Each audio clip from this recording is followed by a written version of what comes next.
حضرت ابن عباس رضی اللہ عنہ نے بیان کیا ہے کہ رسول کریم صلی اللہ علیہ وآلہ وسلم نے فرمایا کہ جو خدمت گزار بیٹا اپنے والدین پر رحمت و شفقت سے نظر ڈالتا ہو تو ہر نظر کے بدلے میں ایک حج مقبول کا ثواب پاتا ہے۔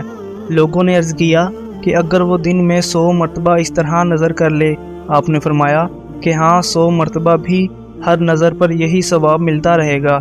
اللہ تعالیٰ بڑا ہے، اس کے خزانے میں کوئی کمی نہیں آتی۔ حضرت ابو عبد الرحمن عبداللہ بن مسعود رضی اللہ عنہ بیان کرتے ہیں، میں نے نبی اکرم صلی اللہ علیہ وآلہ وسلم سے دریافت کیا، اللہ تعالیٰ کے نزدیک کون سا عمل زیادہ محبوب ہے؟ آپ نے فرمایا، نماز کو وقت پر ادا کرنا۔ میں نے عرض کی، پھر کون سا؟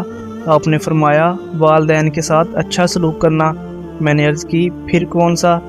آپ نے فرمایا، جہاد کرنا۔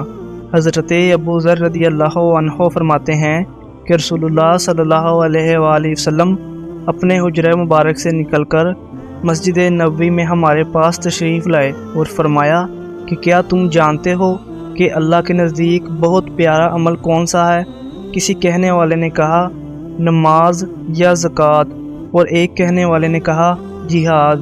ان حضرت صلی اللہ علیہ وآلہ وسلم نے یہ سن کر فرمایا، اللہ کے نزدیک بہت پیارا عمل اللہ کی خوشنودی اور رضا کی خاطر کسی سے محبت کرنا اور اللہ کی خوشنودی کی خاطر کسی سے نفرت و بغض رکھنا ہے۔